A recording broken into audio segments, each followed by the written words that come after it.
26 février 1977, débarque sur TF1 la toute première adaptation du tisseur de toile.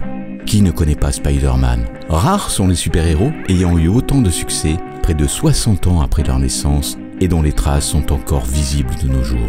Vous saurez qui a réellement créé Spider-Man et quelles ont été les relations entre les auteurs et la maison d'édition Marvel. Je vous parlerai également des éditions Lug, éditeurs de la revue Strange et leur démêlés avec la justice. Je vais vous raconter, à travers ce documentaire sans concession, l'incroyable histoire pleine de rebondissements des origines de la création du célèbre tisseur de toile dénommé Spider-Man.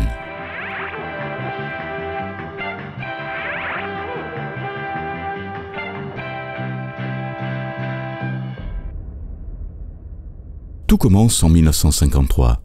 Joe Simon, co-créateur du Captain America, et Jack O'Leg ont dans l'idée de créer un tout nouveau personnage pour le compte de la maison d'édition Harvey Comics. Personnage baptisé Spider-Man. Simon réalise le logo de la future série. Et Cissy Beck, co-créateur du Captain Marvel, est engagé afin de mettre en image le futur comics. Mais le nom ne plaît pas à Joe Simon. Le personnage est ainsi rebaptisé Silver Spider. L'histoire d'un adolescent qui se transforme grâce à une bague magique. Mais l'éditeur le refuse, car le super-héros et son alter-ego adolescent semblent passer de mode et le projet est très vite enterré. 1959, Jack Kirby, co-créateur du Captain America avec Joe Simon, déterre le projet Spider-Man Silver Spider pour le compte de la maison d'édition Archie Comics. Le projet va muter en The Fly. L'araignée s'est faite mouche afin de ne pas rebuter les lecteurs arachnophobes et également surfer sur le succès du film The Fly, sorti au cinéma une année auparavant. Comics dans lequel un enfant trouve une bague qui lui permet de se transformer en The Fly, un super-héros adulte ayant l'apparence d'une mouche. Dans cette version, l'araignée sera uniquement, du moins pour le numéro 1, le méchant de service. Au terme du deuxième numéro de The Fly, Jack Kirby quitte Archie Comics pour rejoindre Marvel. Fin de l'année 1961, malgré le succès des 4 Fantastiques, créés par Stan Lee et Jack Kirby, la maison d'édition Marvel Comics, fondée et dirigée par Martin Goodman avec comme éditeur en chef et scénariste Stan Lee, est en grande difficulté financière et cherche de nouveaux projets afin d'augmenter ses ventes.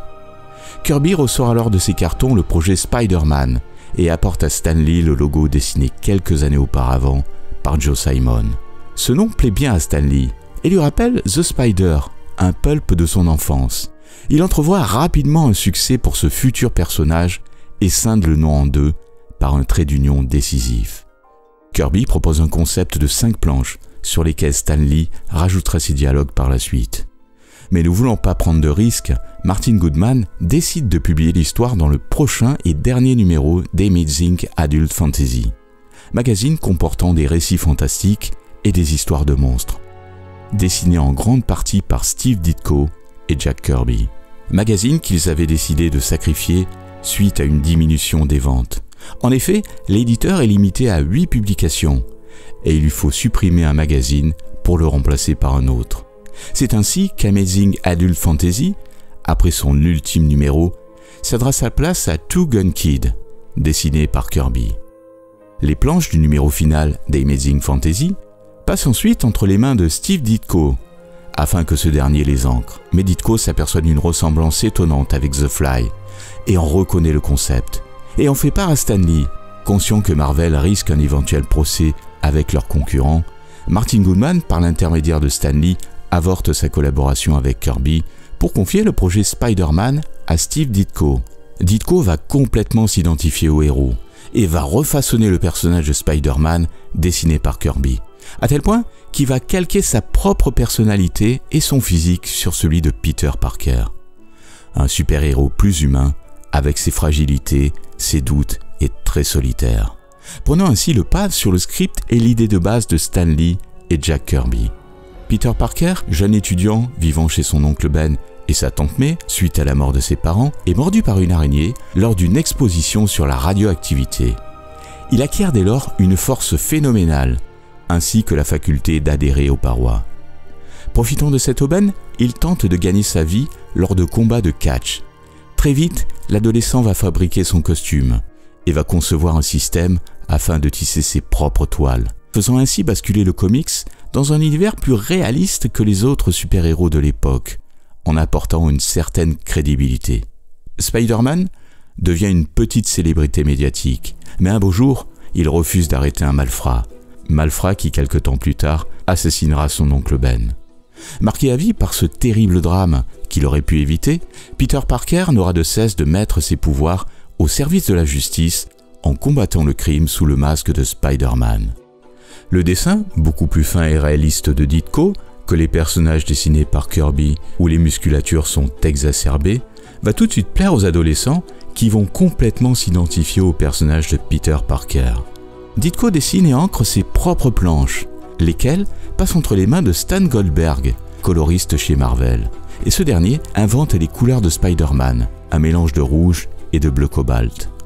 Mais la couverture du magazine d'Amazing Fantasy, dessinée par Ditko, ne plaît pas à Stan Lee. Il trouve le posing peu héroïque, et peut-être un frein pour les futures ventes. Lee demande à Jack Kirby de redessiner la couverture. Kirby est très occupé avec les 4 Fantastiques, mais il fait tout de même un monde honorable en concevant la couverture, malgré le fait qu'il n'ait pas eu le projet Spider-Man. Les rotatifs tournent à plein régime afin d'imprimer l'ultime numéro d'Amazing Fantasy, numéro 15. Les chiffres des ventes tombent quelques mois plus tard, et les ventes sont plutôt bonnes. Les adolescents se passionnent pour ce comics, et la décision est rapidement prise de donner une suite avec un tout nouveau numéro qui sera entièrement dédié aux tisseurs de toile, numéro dénommé The Amazing Spider-Man. Martin Goodman est dubitatif à l'idée de lancer ce nouveau magazine. En effet, la maison d'édition est limitée à 8 publications, mais Stan Lee et Steve Ditko ont déjà ensemble tracé les grandes lignes des 3 prochains épisodes des futurs numéros. Et celles-ci ont déjà été payées. Stan Lee insiste auprès de Goodman et obtient finalement son accord en supprimant un autre magazine dans ce jeu perpétuel de chaises musicales. Dès la sortie du premier numéro, les ventes s'envolent et Spider-Man devient le 2e gros succès de Marvel Comics, talonnant de près les 4 Fantastiques, issus du même studio. Dès le numéro 1, apparaît J. Jonah Jameson, l'irascible rédacteur en chef du Daily Bugle, ennemi juré de Spider-Man qui n'aura de cesse de le dévaloriser au travers de son journal. Un premier crossover est également réalisé entre Spider-Man et les 4 Fantastiques, et c'est là l'une des idées de génie de Stan Lee afin de faire bénéficier du lectorat des 2 meilleurs succès du studio Marvel. Mais cette idée ne plaît pas à Ditko. Steve Ditko va créer avec Stan Lee toute une panoplie de super vilains pouvant donner le change à Spider-Man, tels que le Caméléon, le Vautour, Dr Octopus, Electro, le Bouffon Vert, Mysterio, le Lézard, l'Homme de Sable et bien d'autres. L'araignée caracole en tête des ventes et Ditko prend de l'assurance, mais les relations se tendent rapidement entre Stan Lee et Steve Ditko, de par leurs orientations politiques différentes et leurs caractères opposés. Lee a une personnalité volubile et joue avec les médias. Ditko, lui, est plutôt taciturne et ne cherche pas la publicité ni la reconnaissance. C'est en quelque sorte sa philosophie de vie. On est dans les années 60, les jupes se raccourcissent et les mentalités s'émancipent. Stan Lee désire surfer sur cette tendance afin de toucher un plus large public et demande à Ditko d'embellir ses personnages féminins afin de faire basculer le comics vers un côté plus glamour. Mais Ditko n'aime pas qu'on lui dise ce qu'il doit faire avec ses personnages. Ditko reproche également à Stan Lee de ne pas avoir été crédité en tant qu'auteur ni sur Spider-Man ni sur Doctor Strange, une autre création graphique de Ditko. En effet, les droits appartiennent à l'éditeur Marvel, même si Ditko a réalisé la création graphique de Spider-Man et a insufflé une part de ses idées dans les scénarios, il est considéré comme un simple employé freelance. De plus, les crédits sont assez vagues. Il n'est crédité aucun nom d'auteur. On pourrait considérer aux yeux de la loi que Stan Lee plus Steve Ditko ne sont que des exécutants du comic Spider-Man, l'un à l'écriture, l'autre au dessin. C'est ce petit tour de passe-passe qui permet à l'éditeur Marvel de limiter les risques de procès concernant une éventuelle revendication d'un auteur auprès d'un tribunal et ainsi brouiller les pistes. 1964, les relations entre Stan Lee et Ditko se dégradent sérieusement. Une violente dispute éclate entre les deux hommes concernant la révélation de l'identité du Bouffon Vert. Ditko veut que ce soit un parfait inconnu, alors que Lee désire que ce soit un proche de Peter Parker. Dispute qui déclenche une brouille irréversible entre les deux hommes et ne se parlent plus désormais que par courrier ou par collaborateurs interposés. Stan Lee enregistre les dialogues et les légendes des comics Spider-Man et les fait parvenir à Ditko. Mais Ditko fonctionne en roue libre et réalise tout seul les aventures de Spidey, en prenant des libertés avec le script original, modifiant l'histoire de Lee sans réunion de travail avec lui. Lee se contente de coucher les dialogues sur les pages a posteriori. Ditko en veut également à Martin Goodman, car ce dernier lui avait promis un intéressement suite au succès de Spider-Man. Intéressement qu'il n'a jamais reçu. Goodman recadrera l'artiste en sous-entendant qu'il pourrait le virer. Plusieurs crossovers seront réalisés entre Spider-Man et les différents super-héros de Marvel, ce qui agace excessivement Steve Ditko. Certaines couvertures de Ditko sont retouchées également par Jack Kirby sur les directives de Stan Lee. Ditko tient tête à Lee et à Goodman jusqu'en juillet 1966, au terme du numéro 38, où là de cette collaboration à couteau tiré, il claque la porte de la maison d'édition en donnant sa démission, juste après avoir fini The Amazing Spider-Man numéro 38 et Strange Tale numéro 146. Ditko sait pertinemment qu'en démissionnant de Marvel, il renonce à dessiner Spider-Man, car le réel propriétaire du personnage Spider-Man appartient à Marvel, la maison d'édition dirigée par Martin Goodman et son cousin par alliance, Stan Lee. Suite au départ de Ditko, John Romita reprend le dessin du comics au pied levé, et ce, dès le numéro 39. Et à partir de cet instant, les aventures de Spider-Man vont basculer dans un tout autre registre. Tout ce que n'avait pas accepté Ditko jusqu'à présent, John Romita va le faire. L'identité du bouffon vert sera ainsi révélée en la personne d'Harry Osborn, meilleur ami de Peter Parker. Du glamour sera injecté dans la série, afin de s'inscrire notamment dans l'époque insouciante des années 60. Avec la venue de Mary Jane Watson, véritable tigresse et gogo danseuse à ses heures, afin d'apporter du piment, et ce, dès le numéro 42. Et cette dernière formera avec Peter Parker et Gwen Stacy un triangle amoureux. On assiste à une véritable métamorphose de la série. Les personnages vont s'embellir, tout en décrivant le milieu étudiant avec ses doutes et ses craintes. Peter Parker fera l'acquisition d'une mobilette et fréquentera dorénavant un club d'étudiants, beaucoup plus dans l'approche de l'éditeur, et Spider-Man s'envolera encore plus haut dans les ventes. 1966, la toute première adaptation en animation s'étalant sur 3 saisons, est produite par les studios Krantz Animation, avec à la réalisation notamment Ralph Bakshi, lequel réalisera en 1972 Fritz the Cat, premier dessin animé à être classé X, et également Tigra, la glace et le feu en 1983. Fin des années 60, Marvel cherche à distribuer ses comics en France et essuiera le refus de bon nombre de grandes maisons d'édition françaises. Mais Lug, une maison d'édition lyonnaise spécialisée dans les bandes dessinées de poche, rachète les droits des comics à bas prix et crée un tout nouveau mensuel appelé Fantasque, entièrement consacré aux comics américains. Et Spider-Man fait sa première apparition en 1969 au sein du numéro 4. Mais le magazine est très vite stoppé au terme du numéro 7. En effet, la commission de surveillance dépendante du ministère de la Justice juge cette publication extrêmement nocive en raison de sa science-fiction terrifiante et assortie de dessins aux couleurs violentes. Lug publiera un encart dans le dernier numéro de Fantasque. Les éditions Lug écriront « Ce qui est bon pour les enfants du monde entier est interdit à la jeunesse française ». Puis Spider-Man fait son grand retour en 1970 dans le numéro 1 de Marvel. Le magazine est également supprimé pour les mêmes raisons. Spider-Man poursuivra ses aventures dans le numéro 9 de Strange. Mais afin de ne pas s'attirer les foudres de l'administration, une équipe de dessinateurs est alors engagée afin de trafiquer les planches et gommer tout ce qui pourrait gêner la commission de censure.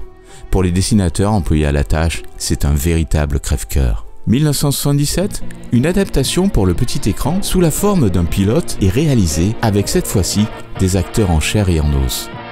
Suivra par la suite une série de 13 épisodes inédits en France.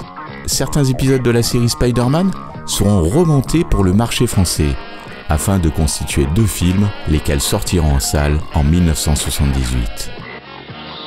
1980, comme par hasard, les premières planches originales de Spider-Man, version Jack Kirby, sont volées dans les locaux de Marvel et feraient aujourd'hui partie d'une collection privée. 1987, à l'occasion de la future sortie en kiosque d'un numéro très attendu par les lecteurs, numéro dans lequel Spider-Man se marie enfin avec Mary Jane Watson, Marvel organise un coup publicitaire sous la forme d'une reconstitution du futur scénario du comics à venir. Ce simulacre est tourné au Shea Stadium et retransmis en direct à la télévision, avec des comédiens, mais aussi avec Stan Lee, afin de doper les ventes du futur numéro, lequel sortira en kiosque le mardi suivant.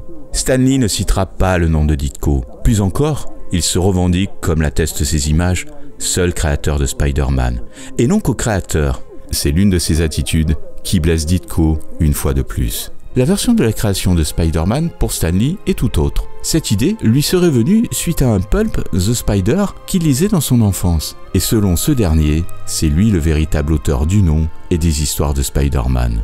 Ce qui arrange bien Marvel. 1999, la maison d'édition Marvel est en grande difficulté financière et va revendre une partie de certaines licences de ses super-héros.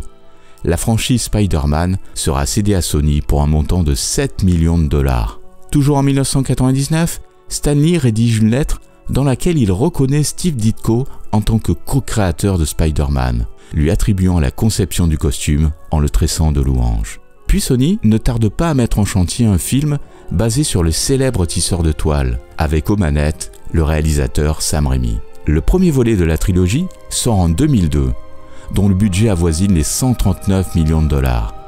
Suivront par la suite Spider-Man 2 en 2004 et Spider-Man 3 en 2007. Par la suite, d'autres adaptations verront le jour.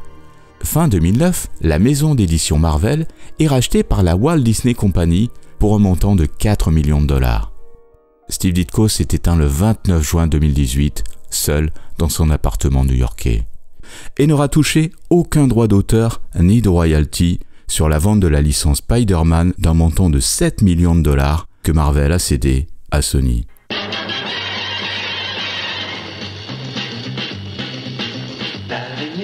L'araignée, elle connaît trop bien le singulier. Dans sa